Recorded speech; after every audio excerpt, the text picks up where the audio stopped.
Brought to you by Refi. Refinance your defaulted private student loans today at yrefi.com/Ramsey. I've come to the realization that I've made a lot of really bad financial decisions.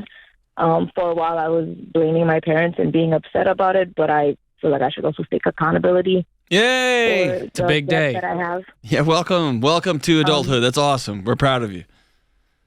Yes, so I wanted to get some advice because I'm in a lot of debt and I've been working on paying them off, but I still feel like I'm kind of drowning. And my mom's currently asking me to help buy a house, and I don't know. That's a hard no. But I just Don't even know your financial situation, and hard no. Yeah. How bad is it? How much do you owe? So I'm in about $230,000 worth of debts, and that's student loans and then some credit card debt. I did pay off one credit card recently, and I closed the account. I got that advice from your show. Now I'm just working on finishing paying off the other one. $230,000 in student loans? Like, what? Are you a doctor? No, but that is what my dad wanted me to become. So he talked me into taking out the loans and staying in school. What was the degree in? And did you finish? Yes, I got 2 degrees. I got an undergrad in public health, and then I got a master's in health administration. Oh, geez. And are you working in that field? I'm currently working as a care coordinator. I make about $54K a year. Yeah, dude, you took out $230,000 for a MPH. I mean, what's the highest possible money you could make as a public health administrator? Probably like around 75 to 80K a year. Gosh. Oh, boy. Yeah. Are these private schools? Yeah. Yeah. But the student loans are with like the government. No, I know they are, but this is are you a first gen college student? Yes. Yeah. So there's it's such a brutal trap where parents are like, no. My kid's going to go to this fancy school. Make me look good. And then they're going to be they're going to carry it for my dad said, because I had realized that freshman year, and I was saying, I don't know if that's a good idea. Yeah. But he seemed so excited about it that I got into a really nice school. And all the loans are in your name, right? Half of it is in my name, and the other half is in my mom's name. So is it a Parent Plus loan or what? Like, is she liable or are you? Yes, the Parent Plus loan. Yeah, but she's hitting you up for money to buy a house, and so she has no... Well, not money. She wants me to put my name down for it because I have pretty good credit. No. Gosh. Hey, listen, I say this with all love to your family. They have given you such horrific financial advice up till now. You've got to stop listening to them, okay? Like, you've carried your dream as far as you can carry it because now this is your nightmare. If you told me you owed $230,000 and you were finishing up med school, you're finishing up nurse practitioner school, then I would be sad for you, but man, there's a path. This is going to be really tough. Because even the highest possible paying job you could get as a public health official with an MPH, Master's in Public Health, it's 75 or 85 grand. I have a Master's in Health Administration, so I'm looking to go into administration and hospital management. Yeah, but then the federal government just announced they're hacking all the NIH jobs, and that's going to trickle down through administrative positions at hospitals. Okay. Yeah, And you're living in New York City? Yes. How are you surviving making $50,000 with $230,000 in loans in New York City? Well, I'm currently renting out a bedroom and paying monthly rent.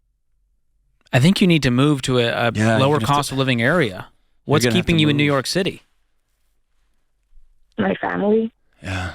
But what are they doing? Just to see them and hang out with them?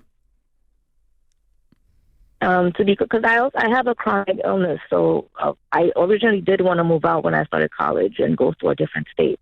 But my mother didn't think that was a good idea because she was worried that. So are they helping take care of you? Are you working full time? No, I'm taking care of myself pretty well now. I take care of my own stuff. All of my medical stuff. I make my own appointments, go to them. Okay, I'm pretty independent now. If that's the case, then I would move. I'd find a job. If you can make $54,000 in Idaho, you're going to have a better shot at paying off these student loans in your lifetime. But New York City is not the place. Here's the thing. You have run up against a hard truth, and this hard truth is math. And I know you want to honor your mom and dad by doing whatever they say and carry their dreams forward. I get that, and I know that's a hard thing that George and I are asking you to do.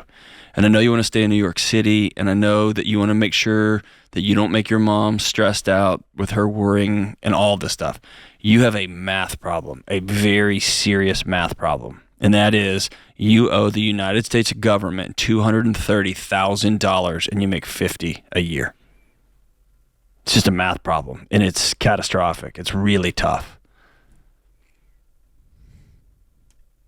Yeah. And so you're going to have to get serious about where can I live, where my cost of living is as low as humanly possible, and what job can I get? Can I find a rural hospital that will pay me $100,000 to be an administrator at a small hospital so that I can get to paying this stuff off? I mean, you're going to have to think very radically. And you might tell your parents, I'll be back in 5 years when these loans are gone.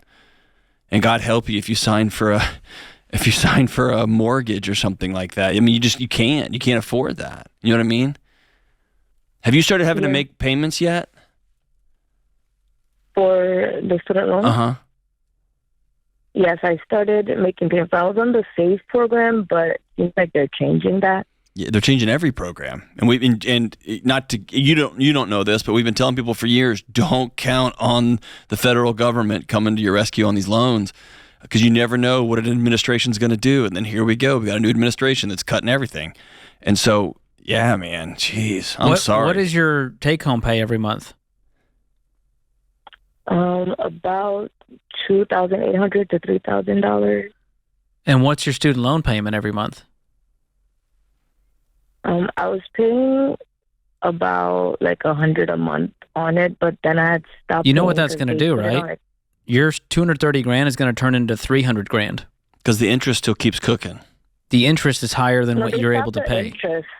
They put it. I forgot the term. They had put it on like something. They said like forbearance. You didn't have to pay at the moment because I guess they were figuring out everything as things were changing. Well, you got to find out what's actually going on there, because the interest can still be growing.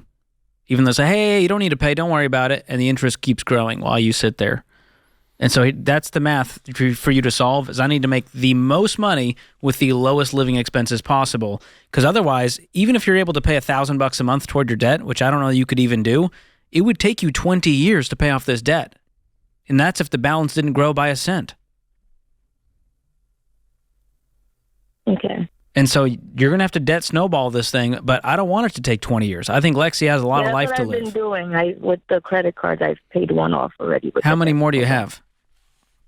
I just have one credit card left, and there's $1,400 left to pay on it. And then what's your next smallest balance if you split up all the loans? No, that's it. And then the next thing I would have to tackle is just paying off the student loans. That's the only credit card I have left. I don't have any. Yeah, what's the smallest loan balance you have out of all the loans? I'm guessing they're split up amongst many loans.